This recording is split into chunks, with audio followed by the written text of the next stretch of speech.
NMR actually मैं पढ़ाऊंगी, जो interest नहीं है जिन बच्चों को, वो आप लोग नहीं ज्वाइन करिएगा, क्योंकि आप लोग जैसे ही लैब में इंटर करते हो, है ना, तो लैब में इंटर करने के लिए 2D एनएमआर बहुत मस्त हो जाता है आज के टाइम पे। ठीक है, तो अगर जो बच्चे नहीं इंटरेस्टेड इन द टर्म्स की, जिनको हायर स्टडीज नहीं जाना है ना, या फिर आप लोगों को अभी तुरंत में नहीं पढ़ने का है कि बाद में पढ़ लेंगे, उन बच्चों के लिए कोई भी कंपलसरी नहीं है। वैसे भी मैंने कोई कंपलसरी क्लासेस नहीं स्टार्ट की है, मैं ये विलिंगली आपको क्लासेस पढ़ा रही हूँ। तो जितने बच्चों का आपको जो टॉपिक इंटरेस्ट में लगे आप लोग वो पढ़ सकते हो।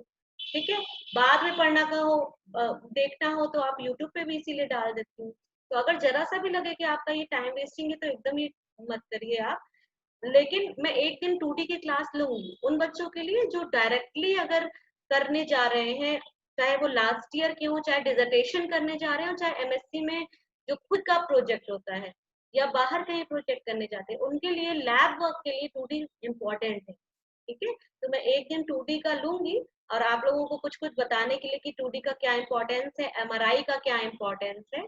तो इसलिए 2D का होपफुली आपको जिस दिन मैं आईआर स्टार्ट करूंगी, उस आईआर के बाद में ही अगर टाइम मेरे पास हुआ तो मैं कंटिन्यू कर दूंगी, क्योंकि आजकल मुझे डिपार्टमेंट भी जाना होता है। तो मैं आप लोगों को कोशिश करूंगी कि या तो बाद में कर दूं, ट्यूसडे के आईआर के बाद में रख दूंगी, या तो फिर आफ्टरनून में किसी टाइम रख दूंगी। ठीक है, लेकिन आप लोग को सबको शेयर कर दूंगी, जिसको इंटरेस्ट होगा वो कर लेगा। तो मंडे को आप लोगों के क्वेश्चंस होंगे कार्बन 13 के और प्रोटॉन के, और ट्यूसडे से आपका आईआर स्टार्ट होगा। ठीक है, आज हम थोड़ा सा इसको देख लेते हैं। ये मैंने शेयर किया, आई थिंक ये स्लाइड दिख रही होगी आप लोगों को।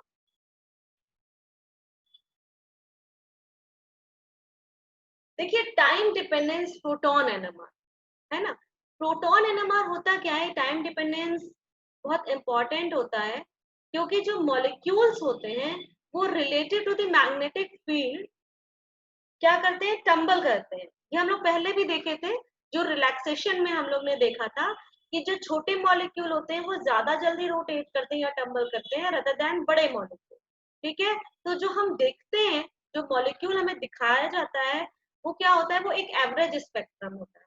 इसका हम एक एग्जाम्पल देखते हैं कि जैसे मैंने आपको बताया कि एक मॉलिक्यूल का अलग अलग कन्फर्मेशन होता है। मान लीजिए जैसे अभी मैं आपको ऐसे करके पढ़ा रही हूँ, कभी मैं आपको ऐसे करके बता रही हूँ कुछ, कभी हो सकता है मैं आपको, मेरा पोस्टर कुछ और हो।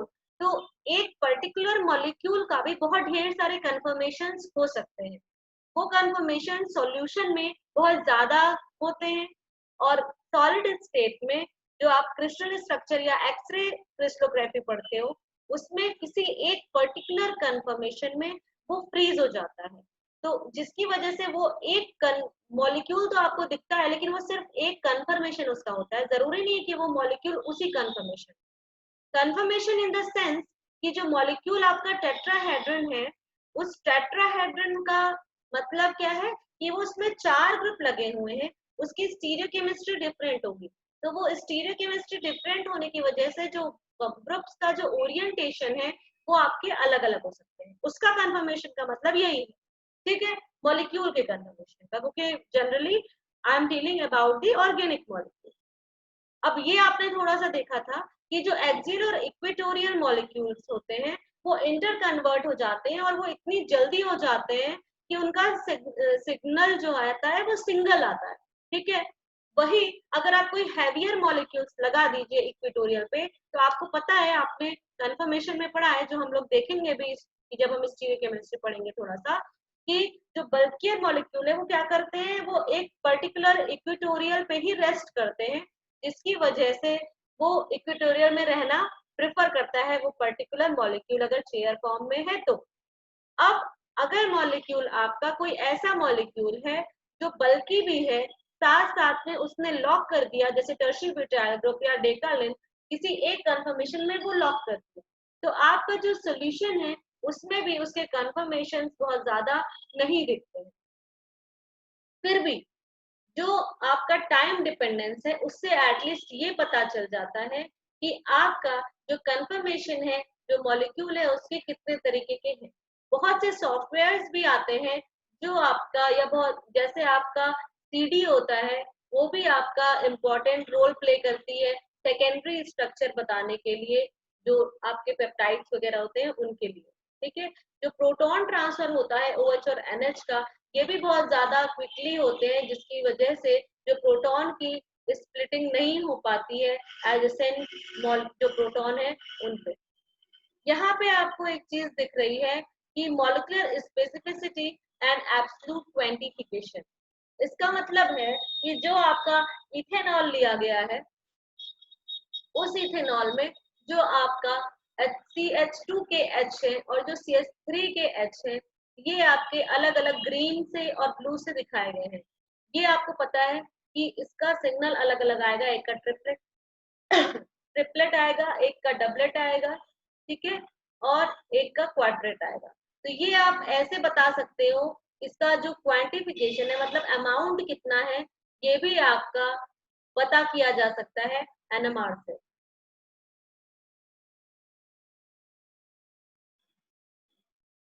कार्बन 13 में हम लोग ने ये सारी चीजें देख ली हैं। ठीक है, अभी अभी हम लोग ये पढ़ रहे थे ऑफ रेजोनेंस डीकपलिंग, जिसके बारे में हम लोग ने पढ़ा कि जो कार्बन 13 न्यूक्लियाई है ये स्प्लिट करती है केवल जो डायरेक्टली प्रोटॉन्स अटैच्ड होते हैं उनसे ही, और उनमें N+1 रूल लगता है। जो इंटरप्रिटेशन होता है कार्बन 13 NMR का अलग अलग सिग्नल का, वो अलग अलग तरीके के कार्बन को बताता है, जैसा कि आप लोगों ने बताया। जो लोकेशन होती है केमिकल शिफ्ट की, वो ये बताती है कि वो इलेक्ट्रोनेगेटिव ग्रुप या फिर किसी फंक्शनल ग्रुप या किसी इलेक्ट्रॉन रिलीजिंग ग्रुप से कितने दूर है या कितने पास है। जो पीक एरिया है आपकी, वो नंबर ऑफ कार्बन को इंटीग्रेट नहीं करेगी, क्योंकि जनरली इंटीग्रेशन पॉसिबल नहीं है, लेकिन अगर इंटीग्रेशन करते हैं तो नंबर ऑफ कार्बन बताया जा सकता है। जो स्प्लिटिंग पैटर्न होता है ऑफ रेजोनेंस डीकपल्ड स्पेक्ट्रा का, वो इंडिकेट करता है कि आपके जो नंबर ऑफ प्रोटॉन है कितने अटैच्ड है कार्बन से, लेकिन आपका जो प्रोटॉन कपल्ड होना चाहिए।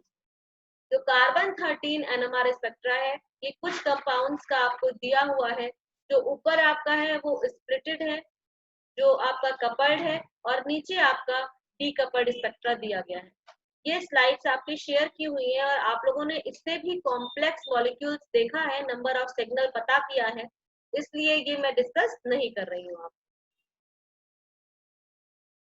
जो स्पिन डीकपलिंग है आपका, वो सिंप्लीफिकेशन होता है। हम यहाँ पे जरा सा देखेंगे कि जो प्रोटॉन्स हैं, ये अगर सबको विजुअलाइज हो रहा है, मैं थोड़ा सा इनलार्ज करती हूँ इसको।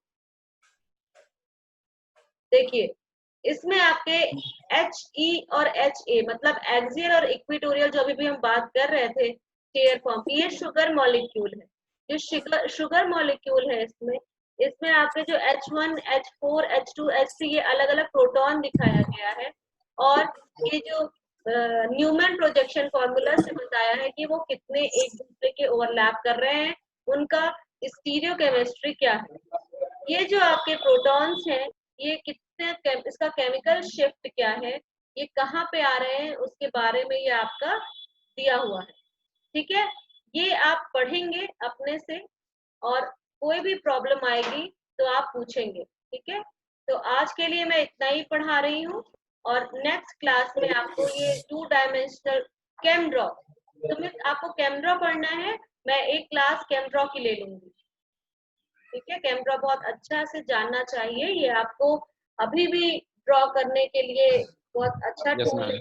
हाँ, ये आपको ये बेसिक नीड है। आप कभी भी किसी भी लेबोरेटरी में जाओगे तो आपको सबसे पहले कैमड्रॉ ही दिया जाएगा, जानने के लिए बोला जाएगा। ठीक है, तो आपको मैं